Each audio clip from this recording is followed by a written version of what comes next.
Okay, welcome to quantitative methods. We're going to start at the statistical, more objective, more scientific, more deductive end of the continuum. And there are certain assumptions that go along with this perspective, which we talked about very briefly. We're going to get a little more in depth with them now. First of all, the way I think of and summarize quantitative methods is to measure, right? Very a lot of focus on numbers and precisely, meaning the goal is to try to make sure that you're being very careful that you're only looking at these particular variables that you intend to look at and not a bunch of other things. Um, Secondly, this requires a belief in objective reality, or at least something closer to that, right? That the truth is out there, and that you're going to discover it as opposed to you're going to construct it. And while most people don't believe in a pure objectivity, it's seen as something you're trying to get closer to. You want to be as close as you can to being objective. I certainly believe in being verifiable, right? Of having big bodies of research, right? Of scientific consensus.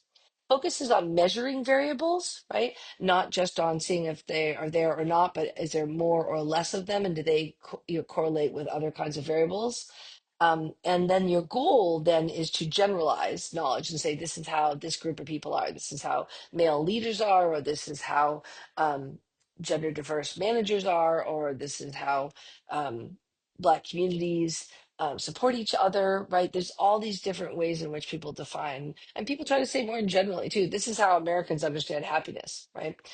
These groups can be different sizes. Okay, the goal of generalization is then to predict and explain predict what people are doing, explain what they're doing, and even try to control it. That is, try to influence it, try to get people to do different or understand things in different ways. In quantitative research, the process is extremely precise, and that means that there are standardized procedures so that you can make sure that you're doing it right, so that the study that you do is valid. That is, making sure that it's accurately measuring what you actually think you're measuring rather than doing what's called confounding your variables, where you're actually measuring something else. And we will talk about that next time.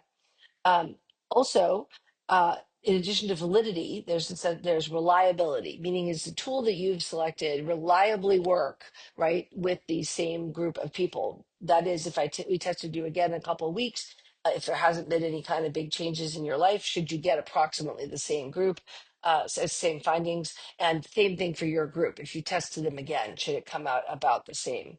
This approach to research has its roots in the natural sciences and physical sciences like biology and chemistry, tend to be very precise, of course, and it also focuses on isolation. That is one or a small number of variables that you're checking out. You're not trying to look at all the interconnected complexity of things. You're trying to look at a fairly small number.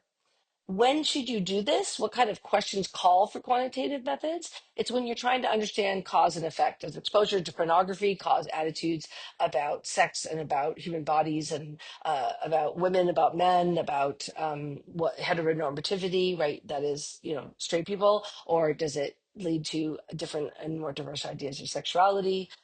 Does social media use increase sense of social connectedness, or does it increase loneliness? These would all be cause and effect. Relationships between variables, right? Meaning what kind of people are more likely to do something, what kind of people are more interested in different kinds of things. This is particularly important if you're targeting a campaign it could be a health thing, like please use condoms, or it could be more of a let me convince you to buy this product, right? Like sneakers. All right, it's also good for confirming findings. Okay, we've sort of done a bunch of qualitative research and we have some ideas, and we want to measure more precisely and get some confirmation that may be more generalizable. And generalizability is always a goal. When you want to begin a quantitative study, you have to choose your topic, what it is you're interested in.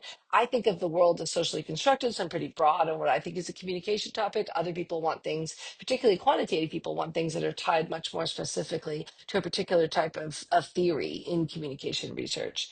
You have to review the previous research, and then you have to narrow down the topic to a researchable question, even if that's in form of a hypothesis. It still needs to be something that could actually be studied using the method that you propose. So it has to be narrow enough to do that.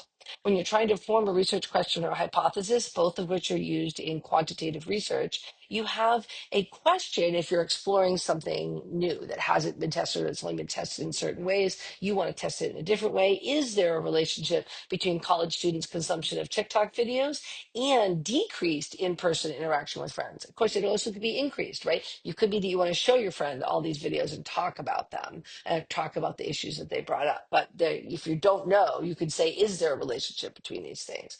A hypothesis is an educated guess guided by a particular theory and previously published research. Guiding by what's been out there, I'm going to guess that increased consumption of TikTok videos by college students will actually correlate with, right, will actually match with decreased social interaction with local friends, meaning that people who spend more time watching that will actually spend less time hanging out with their friends in person.